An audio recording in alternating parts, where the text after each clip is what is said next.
very good morning to my dear students. In the last lecture, we learned about the functions of central bank. Now, we are going to learn about the commercial banks and how they create money in the commercial banks. That means commercial banks किस तरीके नाल loans दिंदे ने तो commercial banks actually हुंदे कि असीं अज ये topic करन जा रहे हैं. First is the commercial bank is the primary unit of Indian banking system. Indian banking system ਦਾ ਜਿਹੜਾ primary unit ਬਣਿਆ ਜਾਂਦਾ ਹੈਗਾ main important ਜਿਹੜਾ public ਦੇ ਨਾਲ deal ਕਰਦਾ ਹੈਗਾ that is the commercial banks because central bank do not deal with the public. Next is main aim ਜਿਹੜਾ commercial banks ਦਾ ਹੁੰਦਾ ਕੀ ਹੈ that is to earn profit. ਉਹਨਾਂ ਦਾ main aim ਹੈਗਾ ਕਿ ਉਹ profit ਕਮਾਣਾ ਚਾਹੁੰਦੇ ਨੇ. Next is commercial bank perform two function. किस इंस्टीट्यूट ਨੂੰ ਅਸੀਂ commercial bank ਕਵਾਂਗੇ? First commercial bank ਉਹ bank ਹੈਗਾ ਜਿਹੜਾ accept ਕਰਦਾ deposits from the public. ਕੋਈ ਵੀ bank ਜਿਹੜਾ accept ਕਰੇਗਾ deposits public ਕੋਲੋਂ ਤੇ advance ਕਰੇਗਾ loans to the public ਤੇ ਨਾਲ ਹੀ ਨਾਲ ਉਹਨਾਂ ਨੂੰ loans ਵੀ ਦੇਵੇ. That institute will be known as commercial bank. हर कोई institute financial institute commercial bank नहीं होएगा. कमर्शियल बैंक उही होणगे जिहड़े साडे डिपॉजिट एक्सेप्ट करदे ने ते सानू लोन्स दिंदे ने दोनों फंक्शनस परफॉर्म करनगे उन्हां नूं असीं की कहने आ कमर्शियल बैंक कहने आ. Next is the very important function of the commercial banks that is money creation और क्रेडिट क्रिएशन. मनी क्रिएशन ते क्रेडिट क्रिएशन का मतलब हैगा जिहड़े बैंक्स लोन दिंदे हैगे ने असीं ओहदी गल करदे पे ਅਸੀਂ ਕਿਹਾ ਕਮਰਸ਼ੀਅਲ ਬੈਂਕਸ ਜਿਹੜੇ ਹੈਗੇ ਨੇ ਉਹ ਰਿਸੀਵ ਕਰਦੇ ਨੇ ਡਿਪੋਜ਼ਿਟਸ ਫਰੋਮ ਦਾ ਪਬਲਿਕ. ਲੋਕੀ ਆਪਣੇ ਪੈਸਾ ਜਮ੍ਹਾਂ ਕਰਵਾ ਕੇ ਆਉਂਦੇ ਨੇ ਕਮਰਸ਼ੀਅਲ ਬੈਂਕਸ 'ਚ and commercial bank use these deposit to give loans. ਉਹ ਕੀ ਕਰਦੇ ਨੇ ਇਹ ਡਿਪੋਜ਼ਿਟਸ ਨੂੰ ਯੂਜ਼ ਕਰਦੇ ਹੈਗੇ ਨੇ ਤਾਂ ਕਿ ਦੂਜਿਆਂ ਨੂੰ ਉਹ ਲੋਨ ਦੇ ਸਕਣ. ਬਟ ਇੱਕ ਚੀਜ਼ ਹਮੇਸ਼ਾ ਦਿਮਾਗ 'ਚ ਰੱਖੋ commercial banks use this deposit to give loans which are many times more than the deposits received by the banks. ਜਿੰਨਾ ਬੈਂਕਸ ਕੋਲ ਪੈਸਾ ਆਇਆ ਹੁੰਦਾ ਹੈਗਾ ਡਿਪੋਜ਼ਿਟਸ ਜਿਹੜੇ ਲੋਕਾਂ ਨੇ ਜਮ੍ਹਾਂ ਕਰਾਏ ਹੋਏ ਨੇ ਲੋਨਸ ਉਹਦੇ ਨਾਲੋਂ ਕਿਤੇ ਜ਼ਿਆਦਾ ਹੁੰਦੇ ਨੇ ਔਰ ਇਹ ਜਿਹੜੇ ਮੈਨੀ ਟਾਈਮਸ ਮੋਰ ਕਿਉਂ ਹੁੰਦੇ ਹੈਗੇ ਨੇ and this function of banks is known as money creation. ਜਿਸ ਪ੍ਰੋਸੈਸ ਦੇ ਨਾਲ ਉਹ ਲੋਕਾਂ ਨੂੰ ਲੋਨਸ ਦਿੰਦੇ ਨੇ many times greater than the actual deposits they have this process is known as money creation. Money creation learn ਕਰਨ ਤੋਂ ਪਹਿਲਾਂ ਸਾਨੂੰ ਸਭ ਤੋਂ ਇੰਪੋਰਟੈਂਟ ਇੱਕ ਟਰਮ ਹੈਗੀ ਉਹ ਸਾਨੂੰ ਪਤਾ ਹੋਣੀ ਚਾਹੀਦੀ ਹੈ that is LRR. LRR the meaning ਹੁੰਦਾ ਹੈ legal reserve ratio. Legal reserve ratio ਕਹਿ ਦਿਓ ਜਾਂ ਰਿਜ਼ਰਵ ਰੇਸ਼ੀਓ ਕਹਿ ਦਿਓ. ਐਕਚੁਅਲੀ ਸਾਨੂੰ ਪਤਾ ਹੈਗਾ ਕਿ ਬੈਂਕਸ ਦੇ ਕੋਲ ਹਮੇਸ਼ਾ ਪੈਸਾ ਹੁੰਦਾ ਹੀ ਹੁੰਦਾ ਉਹ ਕਦੀ ਖਾਲੀ ਨਹੀਂ ਹੁੰਦੇ. ਉਹ ਕਿਉਂ ਨਹੀਂ ਖਾਲੀ ਹੁੰਦੇ? Because it is the legally compulsory for the banks to keep a minimum fraction of deposits as reserves and this is fixed by the central bank. ਅਸੀਂ ਕੀ ਹੈਗਾ ਜਿਹੜੇ ਬੈਂਕਸ ਹੈਗੇ ਨੇ ਉਹਨਾਂ ਨੂੰ ਇਹ ਲੀਗਲ ਕੰਪਲਸ਼ਨ ਹੁੰਦੀ ਹੈ ਕਿ ਸਾਰਿਆਂ ਨੇ ਕੁਝ ਮਿਨੀਮਮ ਫ੍ਰੈਕਸ਼ਨ ਆਫ ਡਿਪੋਜ਼ਿਟ ਘੱਟੋ ਘੱਟ ਹਰ ਇੱਕ ਖਾਤੇ ਦਾ ਉਹਨਾਂ ਕੁਛ ਨਾ ਕੁਛ ਹਿੱਸਾ ਰੱਖਣਾ ਹੀ ਰੱਖਣਾ ਹੈ. ਔਰ ਇਹ ਜਿਹੜਾ ਹੋਏਗਾ ਸ਼ੇਅਰ ਇਹ ਕੌਣ ਫਿਕਸ ਕਰੇਗਾ? ਇਹ ਰੇਸ਼ੀਓ ਕੌਣ ਫਿਕਸ ਕਰਦਾ ਹੈਗਾ? This is fixed by the central bank. ਹੁਣ ਕੁਐਸਚਨ ਆਉਂਦਾ ਹੈਗਾ ਕਿ ਬੈਂਕਸ ਨੂੰ ਇਹ ਸਾਰੀ ਰਿਜ਼ਰਵ ਰੇਸ਼ੀਓ ਕਿਉਂ ਮੇਨਟੇਨ ਕਰਨੀ ਪੈਂਦੀ ਹੈ? Why the commercial banks need to maintain a fraction? Answer ਇਹ ਹੁੰਦਾ ਹੈਗਾ why banks kept fraction of deposit because banks ਨੂੰ ਆਪਣੇ ਐਕਸਪੀਰੀਅੰਸ ਤੋਂ ਪਤਾ ਹੁੰਦਾ ਹੈ ਕਿ all the depositors do not withdraw money at the same times. ਸਾਰੇ ਜਿਹੜੇ ਉਹਨਾਂ ਦੇ ਡਿਪੋਜ਼ਿਟਰਸ ਹੈਗੇ ਨੇ ਇੱਕੋ ਵੇਲੇ ਆ ਕੇ ਸਾਰਾ ਪੈਸਾ ਨਹੀਂ ਕਢਵਾ ਸਕਦੇ. Second is there is a constant flow of new deposits in the bank.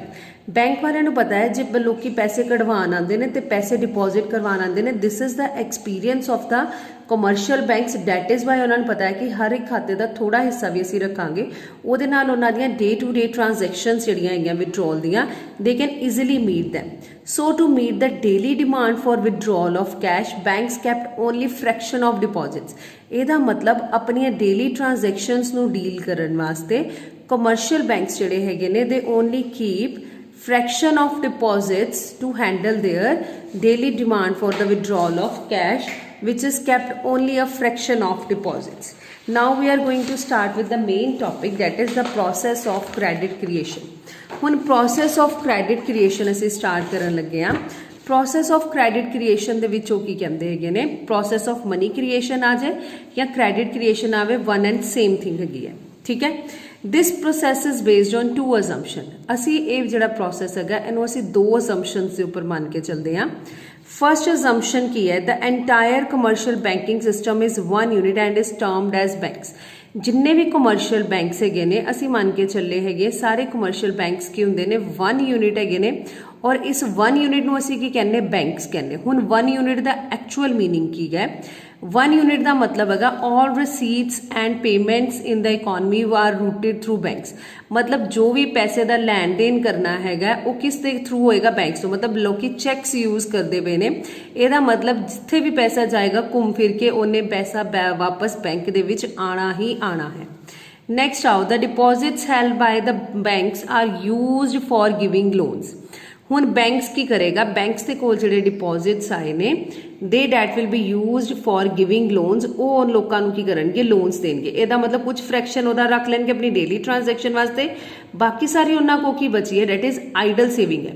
ਹੁਣ ਕਮਰਸ਼ੀਅਲ ਬੈਂਕ ਦਾ ਮੇਨ ਮੋਟਿਵ ਹੈਗਾ ਟੂ ਅਰਨ ਪ੍ਰੋਫਿਟ। ਇਹਦਾ ਮਤਲਬ ਉਹ ਆਈਡਲ ਸੇਵਿੰਗ ਨਹੀਂ ਰੱਖੇਗਾ। ਉਹ ਕੀ ਕਰੇਗਾ? ਜਿਹੜਾ ਉਹਦੇ ਕੋਲ ਪੈਸਾ ਬਚ ਗਿਆ ਹੈਗਾ the bank will keep reserves as indicated by the central bank to meet its daily demand for withdrawal।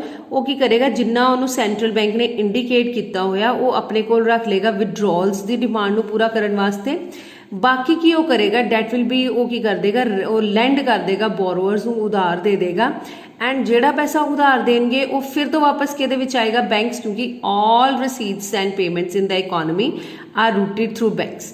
ਹੁਣ ਇਹ ਸਾਰਾ ਪ੍ਰੋਸੈਸ ਜਿਹੜਾ ਹੈਗਾ ਉਹ ਅਸੀਂ ਮਨੀ ਕ੍ਰੀਏਸ਼ਨ ਦਾ ਕਿਹਦੇ ਥਰੂ ਅੰਡਰਸਟੈਂਡ ਕਰਾਂਗੇ? Through numerical example. ਅਸੀਂ ਮੰਨ ਕੇ ਕੀ ਚੱਲੇ ਹੈਗੇ ਆ ਨੂਮੈਰੀਕਲ ਐਗਜ਼ਾਮਪਲ 'ਚ ਸਪੋਜ਼ ਕੀਤਾ ਹੈ ਕਿ ਕਿਸੇ ਨੇ ਇਨੀਸ਼ੀਅਲ ਡਿਪੋਜ਼ਿਟ ਜਾਂ primary deposits are the deposits held by the public in the commercial banks. ਜਿਹੜਾ ਪ੍ਰਾਇਮਰੀ ਡਿਪੋਜ਼ਿਟ ਉਹ ਖਾਤੇ ਹੁੰਦੇ ਨੇ ਜਿਹੜੇ ਲੋਕਾਂ ਨੇ ਕਮਰਸ਼ੀਅਲ ਬੈਂਕਸ ਦੇ ਵਿੱਚ ਦਿੱਤੇ ਹੁੰਦੇ ਨੇ। ਪਬਲਿਕ ਜਿਹੜਾ ਪੈਸਾ ਜਮ੍ਹਾਂ ਕਰਵਾ ਕੇ ਆਉਂਦੀ ਹੈ ਉਸ ਪੈਸੇ ਨੂੰ ਅਸੀਂ ਕੀ ਕਹਿੰਦੇ? ਪ੍ਰਾਇਮਰੀ ਡਿਪੋਜ਼ਿਟ ਕਹਿੰਦੇ। ਅਸੀਂ ਸਪੋਜ਼ ਕੀਤਾ ਹੈ ਕਿ ਬੈਂਕ ਦੇ ਵਿੱਚ 1000 ਰੁਪਇਆ ਆਇਆ, 1000 ਰੁਪਇਆ ਆਇਆ, LLR 10% ਹੈ। मतलब बैंक ਜਿਹੜਾ ਹੈਗਾ ਹਰ ਵਾਰੀ 10% ਕੈਸ਼ ਰਿਜ਼ਰਵ ਰੱਖੇਗਾ अब डेली ट्रांजैक्शंस ਨੂੰ ਮੀਟ ਕਰਨ ਵਾਸਤੇ और 90% ਉਹਦੇ ਕੋ ਕੀ ਹੋਏਗੀ? ਆਈਡਲ ਬਚ ਜਾਏਗਾ। That will be used for lending. ਉਹ ਕੀ ਕਰ ਦੇਗਾ? ਇਹ ਉਧਾਰ ਦੇ ਦੇਗਾ ਬੋਰੋਅਰਸ ਨੂੰ। ਫਿਰ ਤੋਂ ਧਿਆਨ ਨਾਲ ਸੁਣੋ। ਇਨੀਸ਼ੀਅਲ ਡਿਪੋਜ਼ਿਟ ਸਾਡਾ ਕਿੰਨਾ ਹੈਗਾ? That is 1000। LLR ਕਿੰਨਾ ਹੈਗਾ? 10%। ਡੈਟ ਮੀਨਸ ਜਿੰਨੇ ਵੀ ਡਿਪੋਜ਼ਿਟਸ ਆਣਗੇ ਬੈਂਕ ਉਹਨਾਂ ਦਾ 10% ਆਪਣੇ ਕੋਲ ਰੱਖੇਗਾ to meet its daily transaction and 90% ਉਹ ਕੀ ਕਰ ਦੇਗਾ? ਲੈਂਡ ਕਰ ਦੇਗਾ। ਠੀਕ ਹੈ। ਹੁਣ ਦੇਖੋ ਐਗਜ਼ਾਮਪਲ ਦੇ ਵਿੱਚ ਅਸੀਂ ਸਾਰੀ ਐਗਜ਼ਾਮਪਲ ਮੈਂ ਟੇਬਲ ਬਣਾਇਆ ਹੋਇਆ। ਟੇਬਲ ਦੇ ਵਿੱਚ ਦੇਖੋ ਉਹਨਾਂ ਨੇ ਕੀ ਕੀਤਾ ਹੋਇਆ। ਫਸਟ ਰਾਊਂਡ ਦੇ ਵਿੱਚ ਦੇਖੋ, ਫਸਟ ਰਾਊਂਡ ਵਿੱਚ ਕਿੰਨੇ ਰੁਪੀਜ਼ ਆਏ? 1000 ਰੁਪੀਜ਼ ਆਏ। 1000 ਰੁਪੀਜ਼ ਆ ਗਏ। ਬੈਂਕ LRR 10% ਹੈ। 1000 ਦਾ 10% ਕਿੰਨਾ ਹੁੰਦਾ? ਰੁਪੀਜ਼ 100 ਹੈ। ਇਹਦਾ ਮਤਲਬ ਕੈਸ਼ ਰਿਜ਼ਰਵ ਬੈਂਕ ਨੇ ਕਿੰਨਾ ਰੱਖਤਾ? ਐਜ਼ ਇੰਡੀਕੇਟਡ ਬਾय ਸੈਂਟਰਲ ਬੈਂਕ ਆਪਣੇ ਕੋਲ ਰੱਖੇਗਾ 1000 ਐਂਡ ਲੋਨ ਕਿੰਨਾ ਦੇ ਦੇਗਾ? 1000 ਦੇ ਵਿੱਚੋਂ 100 ਰੁਪੀਜ਼ ਰੱਖ ਲੇ, ਉਹਦੇ ਕੋਲ ਬਚ ਕਿੰਨਾ ਗਿਆ? 900। ਉਹਨੇ 900 ਕੀ ਕਰ ਦੇਣਾ ਹੈਗਾ? ਲੋਨ ਦੇਣਾ। Now all the transactions are routed through banks. ਇਹਦਾ ਮਤਲਬ 900 ਜਿਹੜਾ ਹੈਗਾ ਉਹ ਕਿਹਦੇ ਥਰੂ ਹੋਏਗਾ? Commercial banks will keep 10% of 900 that is 90 rupees. ਹੁਣ ਉਹਦੇ ਕੋਲ ਆਈਡਲ ਸੇਵਿੰਗ ਕਿੰਨੀ ਬਚ ਗਈ? 810। ਇਹ ਰੱਖਣ ਦਾ ਉਹਨੂੰ ਕੋਈ ਫਾਇਦਾ ਨਹੀਂ। ਇਹ 810 ਦਾ ਕੀ ਦੇ ਦੇਗਾ? ਲੋਨ ਦੇ ਦੇਗਾ। Now again all transactions are routed through banks. ਇਹਦਾ ਮਤਲਬ ਬੈਂਕਸ ਦੇ ਕੋਲ ਕਿੰਨੇ ਆ ਗਏ? ਫਿਰ ਤੋਂ 810 ਆ ਗਏ। ਐਜ਼ LLR ਇਜ਼ 10% ਬਿਕੋਜ਼ ਜਿੰਨੇ ਮਰਜ਼ੀ ਡਿਪੋਜ਼ਿਟਸ ਬੈਂਕਸ ਕੋਲ ਆਣ ਬੈਂਕ ਨੇ ਉਹਨਾਂ ਦਾ ਆਪਣੇ ਕੋਲ ਕਿੰਨਾ ਪਰਸੈਂਟ ਰੱਖਣਾ ਹੈ? That is 10%। 810 ਦਾ 10% 81 ਰੁਪੀਜ਼ ਬੈਂਕ ਨੇ ਆਪਣੇ ਕੋਲ ਰੱਖੇ। ਹੁਣ ਉਹਦੇ ਕੋਲ ਆਈਡਲ ਸੇਵਿੰਗ ਕਿੰਨੀ? ਆਈਡਲ ਡਿਪੋਜ਼ਿਟਸ ਕਿੰਨੇ ਬਚ ਗਏ? 729। ਉਹਨੇ 729 ਕੀ ਕਰਦੇ ਨੇ ਹੈਗੇ ਨੇ? ਲੈਂਡ ਕਰਦੇ ਨੇ। ਇਹਦਾ ਮਤਲਬ ਹਰ ਇੱਕ ਰਾਊਂਡ ਦੇ ਵਿੱਚ ਕਮਰਸ਼ੀਅਲ ਬੈਂਕਸ ਜਿਹੜੇ ਨੇ ਆਪਣੇ ਕੋਲ ਕਿੰਨਾ ਰੱਖਣਗੇ? 10% ਔਰ 90% ਕੀ ਦੇ ਦੇਣਗੇ? ਲੋਨ ਦੇਣਗੇ। ਕੋ ਮੈਮ ਇਹ ਪ੍ਰੋਸੈਸ ਕਿੰਨੀ ਦੇਰ ਤੱਕ ਚੱਲੇਗਾ? ਇਹ ਪ੍ਰੋਸੈਸ ਉਨੀ ਦੇਰ ਤੱਕ ਚੱਲੇਗਾ ਜਿੰਨੀ ਦੇਰ ਤੱਕ ਜਿਹੜਾ ਸਾਡਾ ਰਿਜ਼ਰਵ ਰੇਸ਼ੀਓ ਕਿਹਦੇ ਬਰਾਬਰ ਨਹੀਂ ਹੋ ਜਾਂਦਾ? ਇਨੀਸ਼ੀਅਲ ਡਿਪੋਜ਼ਿਟ ਦੇ। ਕੋ ਮੈਮ ਇਹ ਕਿਸ ਤਰੀਕੇ ਨਾਲ? ਐਕਚੁਅਲ ਪੈਸਾ ਬੈਂਕ ਦੇ ਕੋਲ ਕਿੰਨਾ ਹੈਗਾ? That is 1000। ਇਹਦਾ ਮਤਲਬ ਉਹ ਕੈਸ਼ ਰਿਜ਼ਰਵ ਰੱਖਣ ਵਾਸਤੇ ਜਿਹੜਾ ਉਹਨੇ ਡੇ ਟ੍ਰਾਂਜੈਕਸ਼ਨ ਦੇ ਵਿੱਚ ਕੈਸ਼ ਉਹ ਕਿਹਦੇ ਬਰਾਬਰ ਹੋਣਾ ਚਾਹੀਦਾ? 1000। ਇਹਦਾ ਮਤਲਬ ਜਿੰਨੀ ਦੇਰ ਤੱਕ ਇਹ LLR ਕਿਹਦੇ ਬਰਾਬਰ ਨਹੀਂ ਹੋ ਜਾਂਦਾ? 1000 ਦੇ ਬਰਾਬਰ ਨਹੀਂ ਹੋ ਜਾਂਦਾ। That means this process continues till rupees 1000 ਐਗਜ਼ੌਸਟਡ।